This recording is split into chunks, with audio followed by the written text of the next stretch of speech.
Chapter 16, Leadership and Influence Processes.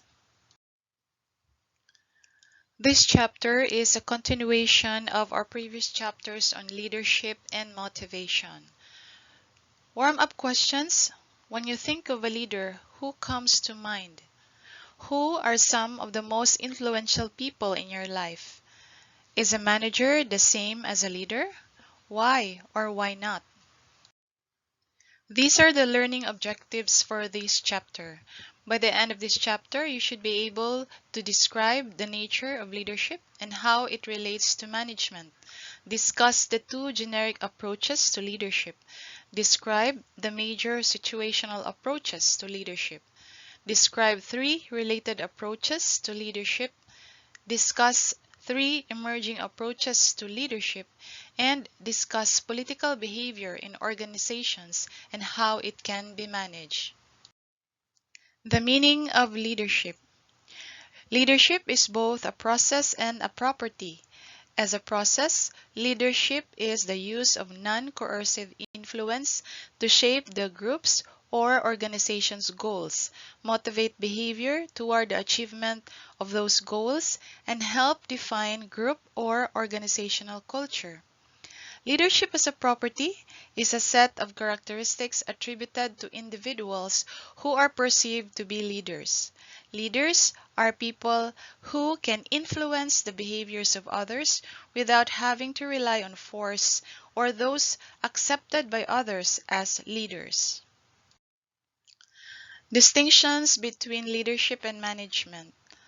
Leadership and management are related but different. So, for example, the management side of executing plans focuses on monitoring results, comparing them with goals, and correcting deviations. And in contrast, the leadership side of the same activity focuses on energizing people to overcome bureaucratic hurdles to help each goals. Let us now look closely into the distinctions between management and leadership. On creating an agenda, management is more focused on planning and budgeting, establishing detailed steps and timetables for achieving needed results, allocating the resources necessary to make those needed results happen. On the leadership side, it is more on establishing direction, developing a vision of the future, often the distant future, and strategies for producing the changes needed to achieve that vision. On the activity of developing a human network for achieving the agenda, management is more on organizing and staffing, establishing some structure for accomplishing plan requirements, staffing that structure with individuals, delegating responsibility and authority for carrying out the plan, providing policies and procedures to help guide people, and creating methods or systems to monitor implementation. While on the leadership side, it is more on aligning people, communicating the direction by words and deeds to everyone whose cooperation may be needed to influence the creation of teams and coalitions that understand the visions and strategies and accept their validity. On the activity of executing plans, management is more focused on controlling and problem solving, monitoring results versus planning in some detail, identifying deviations, and then planning and organizing to solve these problems.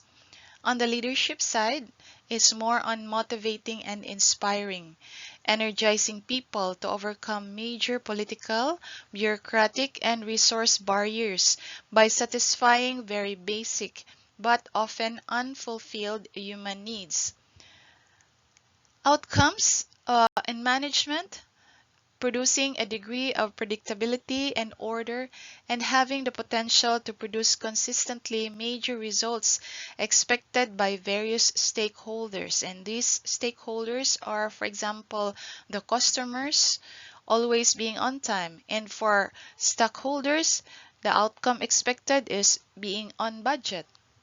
On the other side, leadership is more on producing change, often to a dramatic degree, and having the potential to produce extremely useful change. Example, new products that customers want, or new approaches to labor relations that help make a firm more competitive. So both of these, management and leadership, are important. Organizations need both effective management and strong leadership to be successful.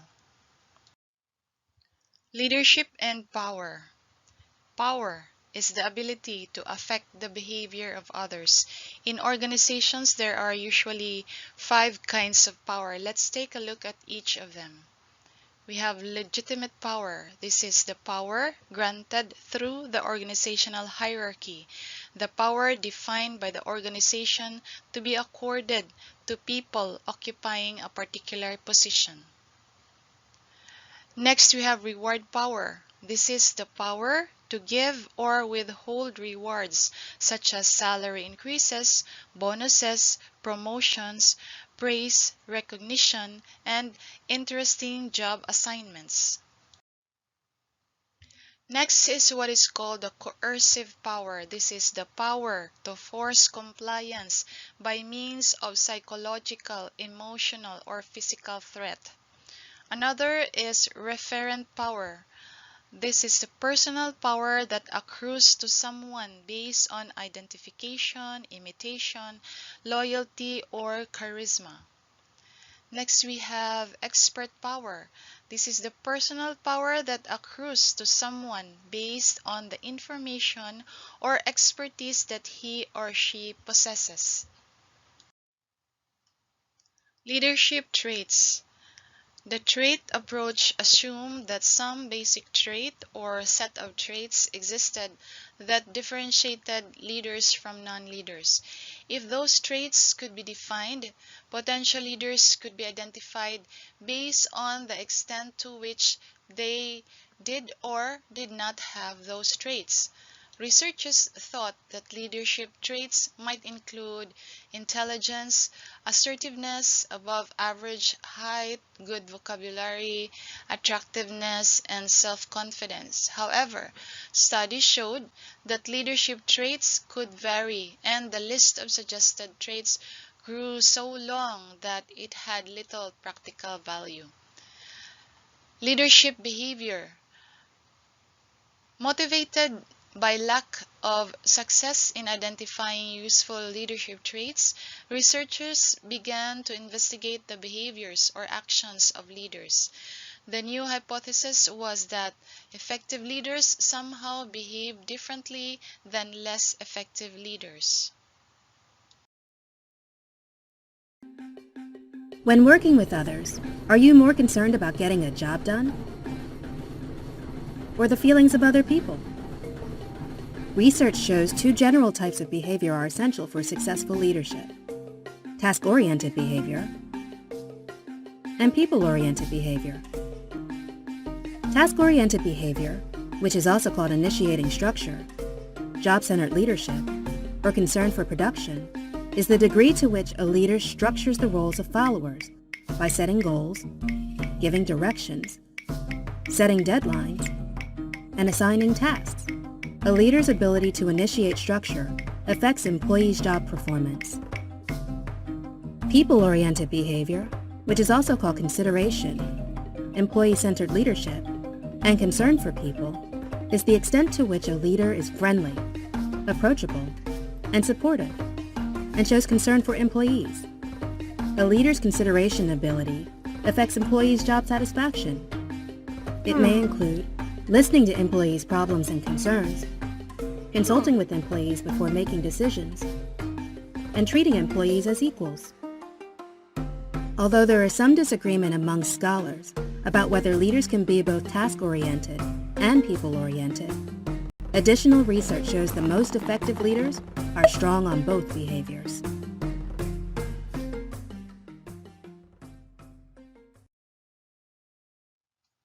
Situational approaches to leadership.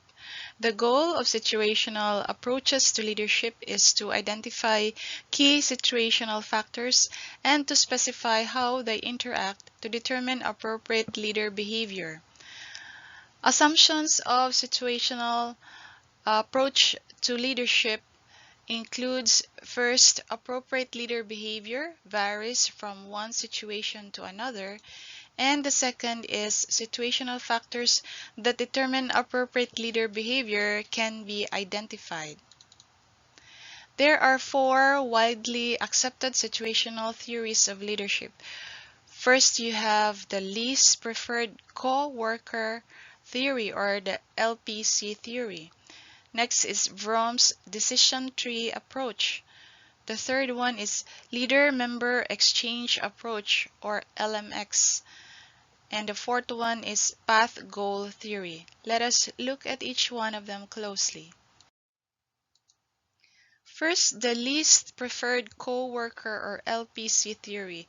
This is developed by Fred Fiedler, and it suggests that the appropriate style of leadership varies with situational favorableness. So, measuring LPC, this measuring scale that would ask leaders to describe the person with whom he or she is able to work the least. Thus the name the least preferred coworker, or LPC.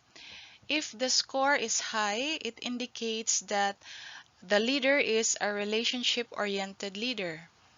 If the score is low, it indicates that the leader is a task-oriented leader.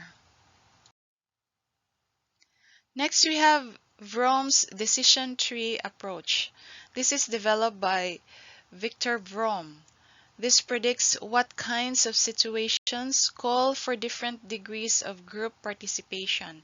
The basic premises are that subordinate participation in decision-making depends on the characteristics of the situation, and that no one decision-making process is best for all situations. Vroom's decision tree.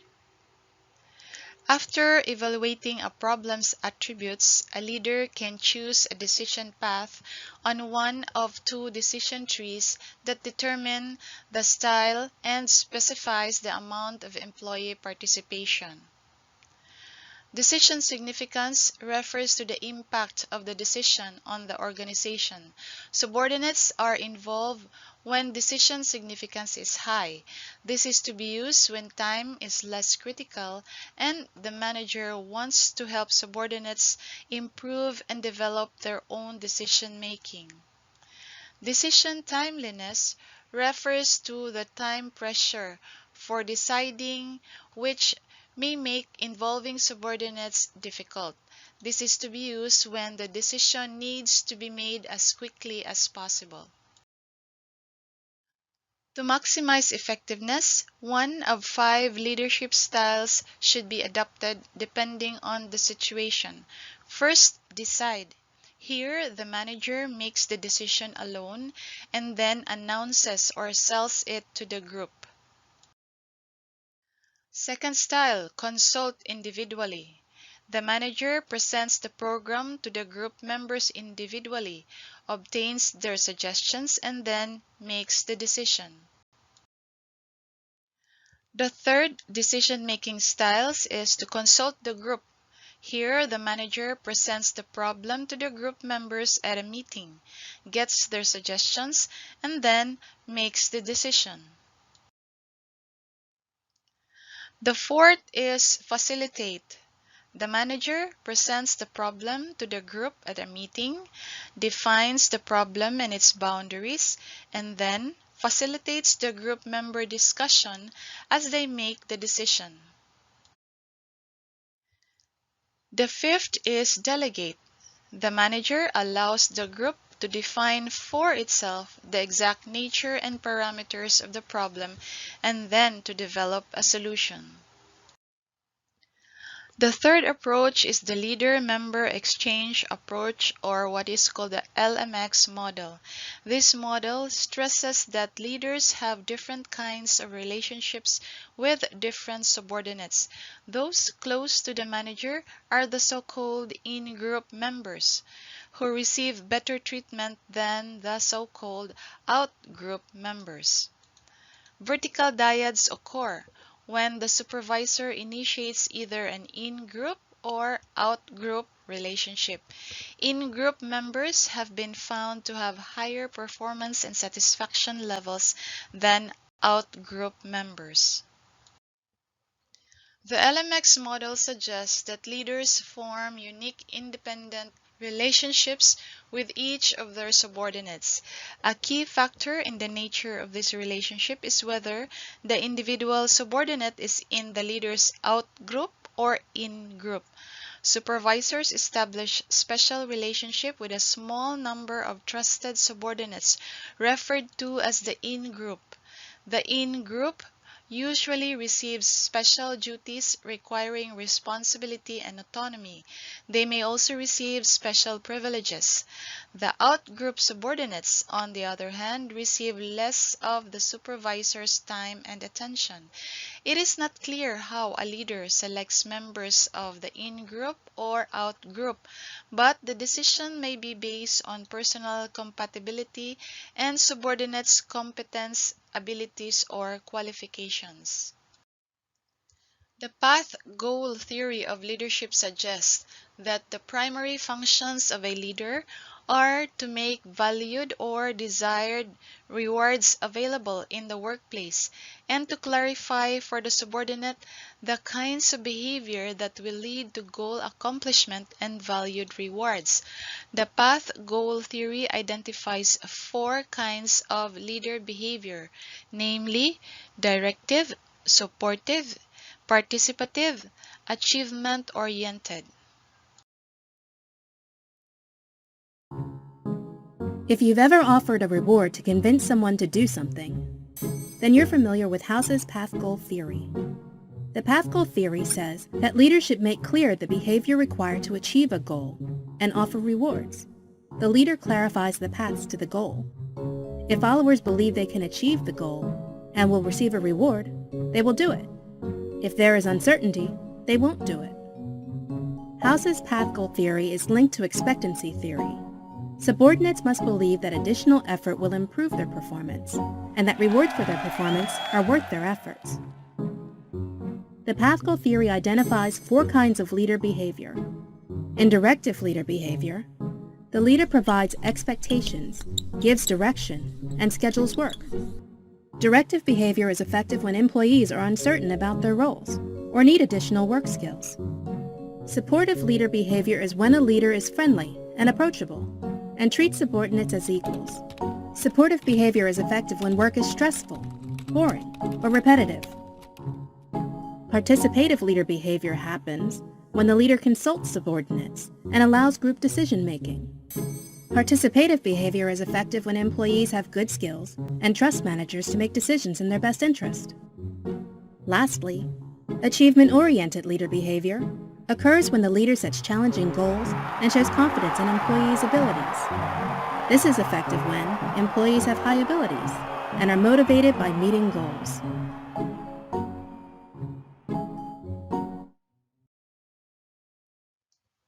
The concept of substitutes for leadership. This identifies the situations in which leader behaviors are neutralized or replaced by characteristics of the subordinate, the task, and the organization. Subordinate characteristics which may serve to neutralize leader behaviors include ability, experience, need for independence, professional orientation, and indifference toward organization goals. Example, for an employee with a high level of ability and experience, there may not be the need to be told what to do because they already know and may have mastered their tasks and responsibilities. Task characteristics may include routineness, availability of feedback, and intrinsic satisfaction. When the task is routine and simple, the subordinate may not need the supervisor or the supervision of a leader at all times. Organizational characteristics include formalization, group cohesion, inflexibility, or rigid reward structure. Leadership may not be necessary when policies and practices are formal and inflexible and have been concretely established. In these cases, the organization would have less need for leadership supervision. Charismatic leadership. This assumes that charisma is an individual characteristic of the leader. Charisma is a form of interpersonal attraction that inspires support and acceptance. Charismatic leaders must be able to envision the future, set high expectations, and model behaviors consistent with those expectations. They energize others through a demonstration of excitement, personal confidence, and patterns of success. They enable others by supporting them, by empathizing with them, and by expressing confidence in them. Transformational leadership goes beyond ordinary expectations by transmitting a sense of mission, stimulating learning experiences, and inspiring new ways of thinking. This is considered vital to the success of business. Some examples of transformational leaders are Elon Musk, Richard Branson, or Mahatma Gandhi.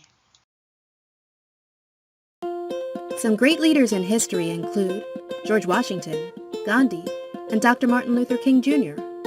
They are known as transformational, inspirational, or symbolic leaders. These types of leaders can bring about extraordinary change by recognizing followers' needs and concerns and challenging people to look at old problems in new ways. Transactional leaders are different. They clarify employee roles and task requirements and provide appropriate rewards. Transactional leaders are good at management functions. They take pride in keeping things running smoothly and efficiently. They often stress impersonal aspects of performance, such as plans, schedules, and budgets. Transactional leaders are important to all organizations, but leading change requires a different approach. The best leaders display both transformational and transactional leadership qualities. They maintain efficiency and create order, while simultaneously inspiring others to elevate their performance. Charismatic leaders can also be transformational, but charismatic leadership is based on the idea that a leader's personality inspires support and acceptance by followers. Charismatic leaders have a special ability to change the followers' fundamental beliefs, instill devotion and loyalty, arouse excitement, and convince followers to make sacrifices for the organization. Like the leaders of the past, modern leaders, no matter what specific leadership role they play, help guide and shape the organizations of the future. Emerging approaches to leadership. Strategic leadership is the capability to understand the complexities of both the organization and its environment and to lead change in the organization to achieve and maintain a superior alignment between the organization and its environment. To be an effective strategic leader, a manager must have a thorough and complete understanding of the organization, its history, its culture, strengths, and weaknesses. The strategic leader also needs a firm grasp of the organization's environment, needs to recognize how the firm is currently aligned with its environment, and works to improve both the current and future alignment. Another new approach to leadership is based on cross-cultural issues. In this context, culture is used as a broad concept to encompass both international differences and diversity-based differences within one culture.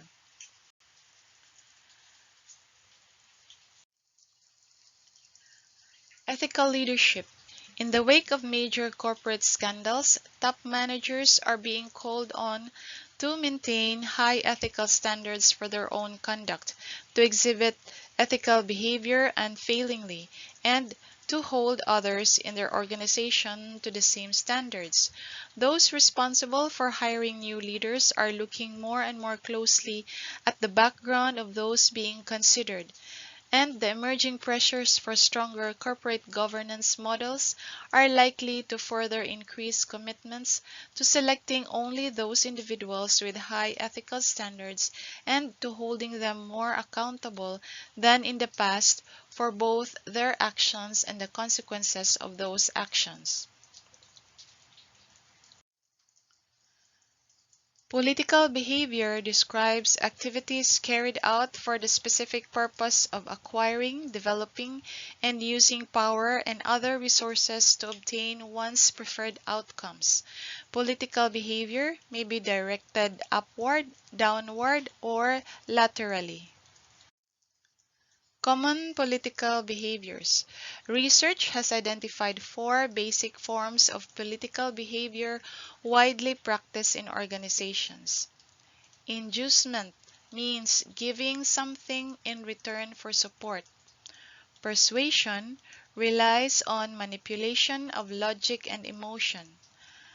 When a manager does a favor in hopes of receiving one in return, that is called creation of an obligation. Coercion is the use of force to get one's way. Impression management is a direct and intentional effort by someone to enhance his or her image in the eyes of others.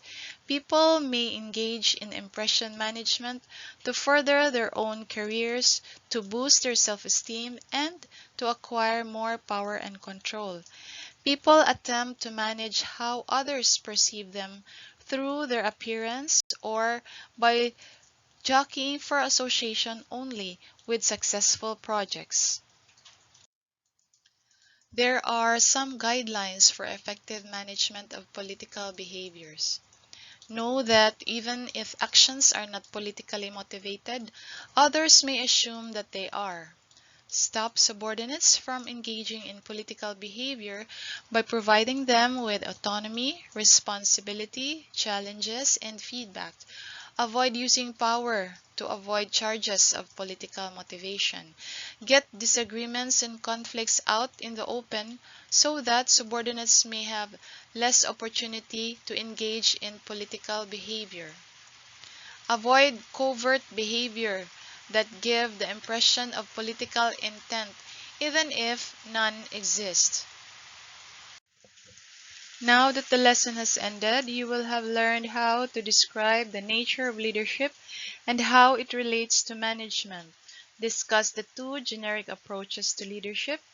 Describe the major situational approaches to leadership. Describe three related approaches to leadership. Discuss three emerging approaches to leadership. And discuss political behavior in organizations and how it can be managed. You have reached the end of Chapter 16, Leadership and Influence Processes.